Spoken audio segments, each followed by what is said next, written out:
Hello Aquarius, thank you for joining me for your monthly forecast for May. Neptune, the planet of dreams, is going to be very influential this month. Neptune has been in your sector of everyday resources and also your values ever since 2012 and will be here through to 2025. So it's a very long orbit.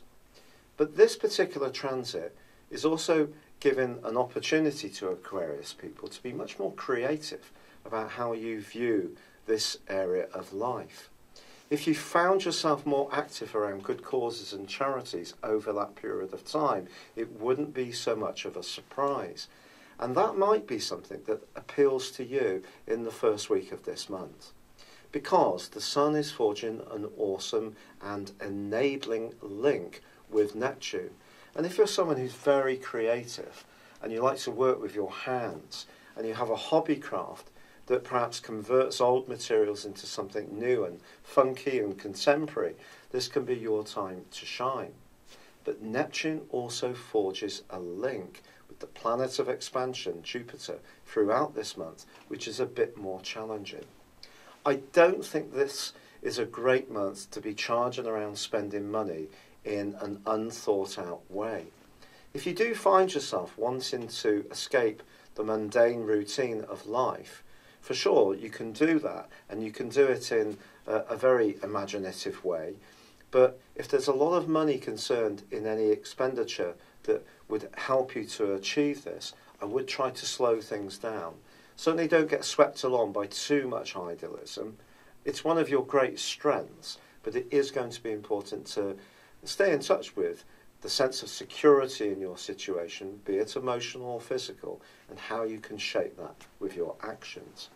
Now, of course, last month was mightily important because of all of those retrogrades, and one of them included your ruling planet, your traditional ruler of Saturn, which was forging a really tense angle with Venus for pretty well the whole month.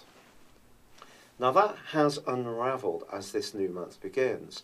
And in fact, Venus has moved into a really ace location for you in the sense that it can oil the wheels when it comes to your everyday communications and also give you added charm and a degree of decorum when it comes to the way that you interact with others.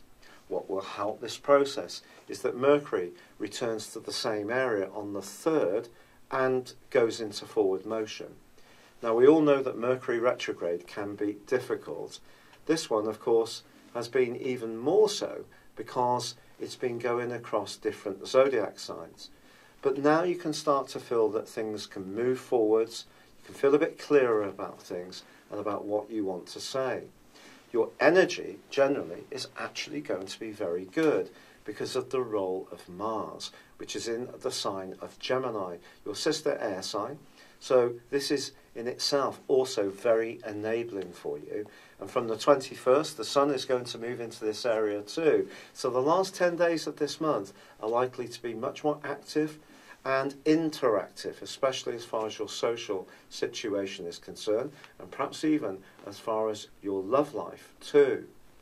However, before then, the Sun does continue its journey through a more reflective area, so there may be times when you do want to just step back and have a little bit more time for yourself. There is, in fact, a quarter moon on the 3rd too, which suggests somebody close to you may need a little bit of sensitive handling in the week following. They may not be quite as in tune with you as you would like. But that takes us through to the full moon, which occurs on the 10th. This full moon in the sign of Scorpio suggests that your emotions are going to be very close to the surface. And when it comes to your work and the way you connect to the wider world, feeling comfortable in your environment or the role that you do is going to be very important.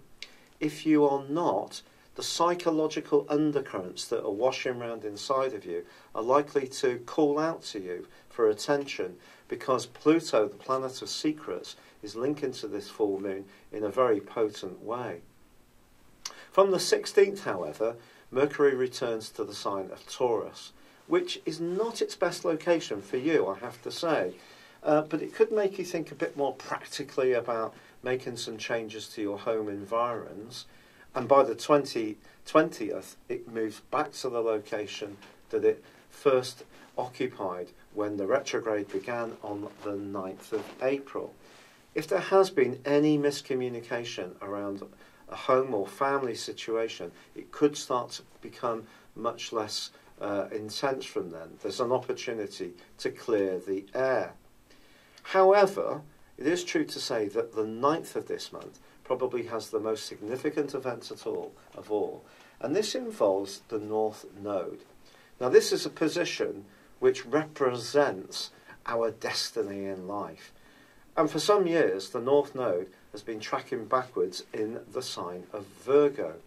Now, Virgo is all about precision, but the 8th house, which it represents for you, is very much to do with business, shared resources and assets, and perhaps also how you felt about intimacy. The wonderful news about the return to Leo is that Leo is a warming, gregarious, yes, attention-seeking, perhaps a little bit more, but it is going to boost your relationship prospects going forwards.